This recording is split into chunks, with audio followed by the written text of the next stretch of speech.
Good news for citrus farmers. The Citrus Growers Association has been working with government and stakeholders to get the Durban port back up and running ahead of the export season.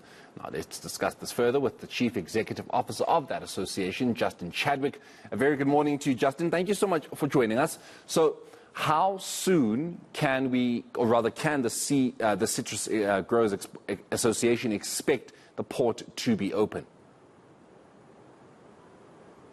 Yeah, good morning and thanks for having me on the show. Well, it's basically open already. You'd have seen the reports from Minister Gordhan earlier in the week. We said the port is fully functional, and that is the case. We see containers going into the port and out of the port. Definitely the port itself is operating. It's the environment around the port that still needs some attention. Obviously, there's a lot of infrastructure, etc., that's been damaged around the port precinct, and that's what's getting attention now. So I must just commend Transnet, eThekwini Municipality, and the Department of Public Enterprises for the speed in which they reopened Bayhead Road. Justin, just everything around the port, as you mentioned, that needs attention. What exactly is it that needs attention, and how much attention does it need for, the CGA at least to get, exports where they need to be at the level that they need to be? Yeah, so there are a couple of links in the supply chain into the port that are getting attention at the moment. Probably the most important is the container depots. Social media had a lot of photographs of containers floating down freeways, container stacks crumbling, and containers scattered around the depots. So that's the most critical at the moment, is to get those depots up and running again. There are a few of them that are running and functioning normally, but there are quite a few that are without water and electricity, and that's really important in preparing the containers. They need to be cleaned and ready for exports to be able to put the citrus into those containers. So that's one critical factor that we're monitoring very carefully.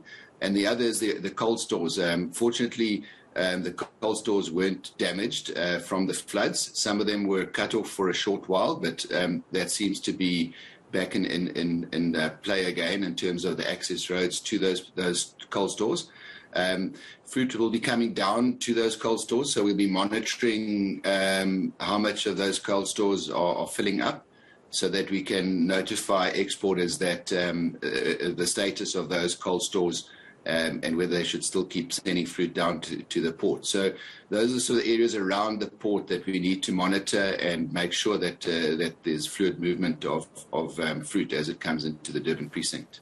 How badly was the citrus industry hit by the KZN floods, if at all? Because the export season is still coming through, I suppose is only but starting now. But how badly was the industry affected by these KZN floods? Because the floods affected everybody. Yeah, so just in terms of physical damage on orchards and things like that, most of our citrus orchards are up north. So in terms of physical damage to farms, etc., no real impact.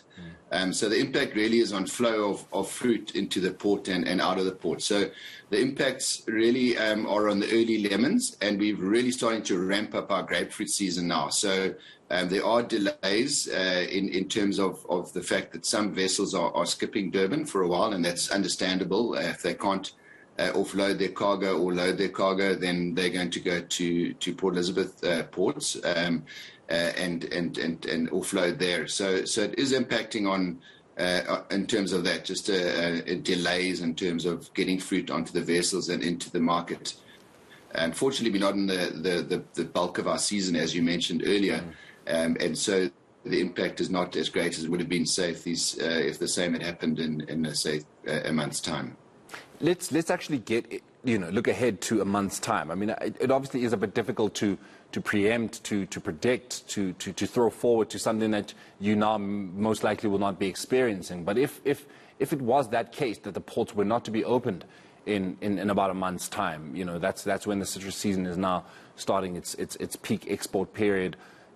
From a financial point of view, how hard would it have hit the industry? Well, like, what numbers are we talking?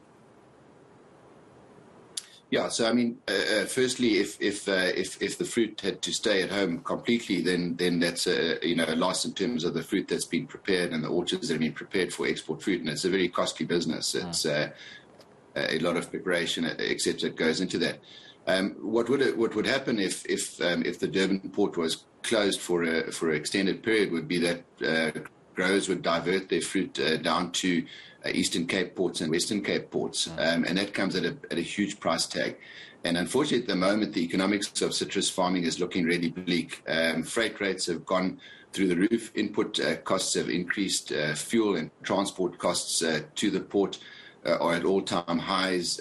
Labor costs were increased last year with the change in the minimum wage regulations. So really, the economics of citrus farming is under threat as it is, and so we're hoping that this won't add another layer of costs going forward. So as I said earlier, we've seen amazing rehabilitation of the port and getting back to normality, and so we hope that continues and we don't have any further disruptions in our supply chain. A lot has happened, Justin, in these first couple of months of 2022, and by a lot, obviously, we speak of also the Ukraine-Russia war happening at the moment. Has that had any kind of effect on the citrus industry? I mean, we do know that there's a lot else that has been that has hit the country, at least South Africa. Much of it being the oil price, the petrol price. Also, has the citrus industry been hit by what's happening out in Ukraine? Yes, very much so. We send between 7 and 10% of our fruit to Russia, so it's a big volume. I mean, we export 2.5 million tons, so we're talking about between 200 and 250,000 tons a year into Russia itself.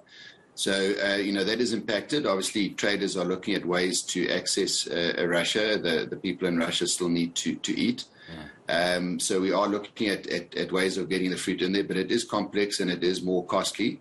And then Ukraine was a growing market for us as well, not as big as Russia, but there were increased volumes going in there. So from a purely trade point of view, there are big impacts, and exporters are looking now at what to do with that fruit, whether there's fruit that can be diverted into other markets, and how to get into that market.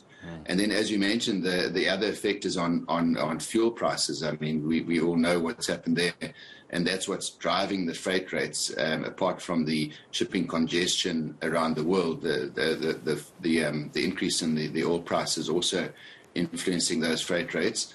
And then we've seen increases in fertilizer prices. A lot of fertilizer, South Africa's fertilizer, comes from Russia, and so we've seen input prices rising as well. All right. Justin, thank you so much for just bringing us into the industry and what exactly has been happening. And thank you very much for joining us here on the South African Morning. That is Justin Chadwick, who is the Chief Executive Officer of the Citrus Growers Association of Southern Africa.